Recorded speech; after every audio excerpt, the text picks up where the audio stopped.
हजार कोशिशों के बावजूद बंगाल में बीजेपी को अवामी मकबूलियत नहीं मिल सकी है। तृणमूल कांग्रेस के खिलाफ बदउनवानी, बदनिज़ामी और बड़े बड़े घपले के इल्ज़ामात के बावजूद बंगाल में बीजेपी ममता बनर्जी के खिलाफ कोई भी बड़ी तहरीक खड़ी करने में नाकाम रही है। शुभेंदु अधिकारी जो बंगाल असम्बली में पोजीशन लीडर हैं, जिनकी जिम्मेदारी असम्बली में हुकूमत को घेरना या उस पर बहस करना है, मगर वो अपने मुतलव्विन मिजाजी की वजह से असम्बली के उसूल और क़वानीन की खिलाफ वर्जी करते हैं या फिर जानबूझ कर ऐसा करते हैं ताकि स्पीकर उनके खिलाफ कार्रवाई करे और उन्हें असम्बली से मुअत्तल कर दिया जाए, ताकि उन्हें असेंबली में बात रखने और अपनी जिम्मेदारी अदा करने का मौका ही न मिले।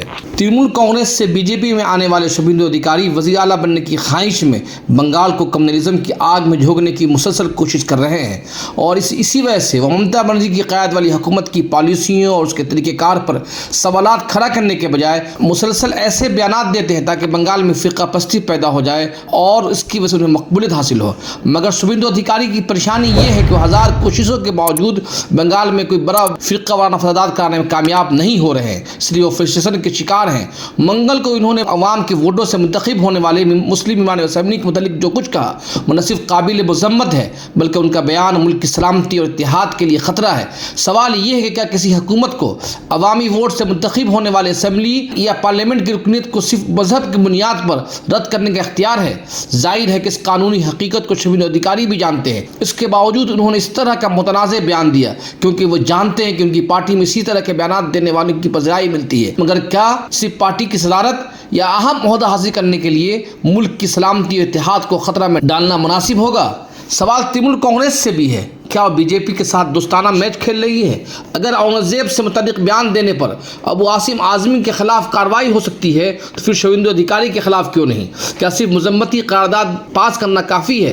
क्या इस तरह का बयान अगर कोई मुस्लिम मेंबर असम्बली देता तो यही रद्द-ए-अमल होता? तो फिर शुभेंदु अधिकारी के खिलाफ नरमी क्यों बढ़ती जा रही है? क्या आइन की खिलाफ वर्जी करने पर शुभेंदु अधिकारी के खिलाफ कानूनी चाराजोई का रास्ता नहीं अख्तियार किया जा सकता?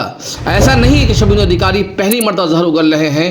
गुज़श्ता साल उन्होंने एक सिख ऑफिसर के खिलाफ भी तौहीन आमेज बयानात दिए थे। এবার দেখা যাচ্ছে বিধানসভায় আপনারা কিছু বললে অধ্যক্ষ একটা কড়া অবস্থান নেওয়ার পক্ষে বলা না বেপরোয়া অসাংবিধানিক অধ্যক্ষ এই কাজ কেজরিওয়াল করেছিল।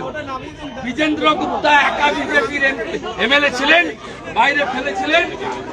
আজকে বিজেন্দ্র গুপ্ত স্পিকার বিমান ব্যানার্জিকে, মমতা ব্যানার্জিকে হারাবো আর ওদের দলে যে কটা মুসলমান এমএলএ জিতে আসবে, বিজেপি সরকারে আসবে, ট্যাঙ্কলা করে তুলে রাস্তায় ফেলবো। এই রাস্তায় ফেলবো 10 মাস পরে এই রাস্তায় ফেলবো। তৃণমূল কংগ্রেস বলছে আপনাদের আরো অনেক বিধায়ককে তারা নিয়ে নেবে। ওই বাইরে বলবে তৃণমূল, ভিতরে বিজেপি। তো আমরা সত্য, ভিতরে তো সত্য। যখন ভোট হয় উঠে পালিয়ে যায়। আমরা ওয়ান ফাইন মর্নিং হুইপ দেবো, হসপিটালে ভর্তি হতো। মুখ্যমন্ত্রী বলে মুকুল, ও তো বিজেপিতে আছে। স্পিকার বলে সুমন কাঞ্জিলা, ও তো বিজেপির মেম্বার। আমাদের তো সংখ্যা কমেনি। যদি বাপের বেটা বা বেটি হন, বুকের পাটা থাকে, বিধানসভার ভিতরে দাঁড়িয়ে বলুন না আমি তৃণমূল, বলুন। শুধু তেলেঙ্গানার অর্ডারের জন্য অপেক্ষা করছি। দাদা মদন মিত্র বলছেন পুলিশ কাজ করে না, কি বলবেন? ওর কথার উত্তর দেবো না, ওটা মাতাল। পুলিশ কাজ করে না বলছে। একটা রেজিস্টার্ড মাতাল, ওর কথার উত্তর দেবো।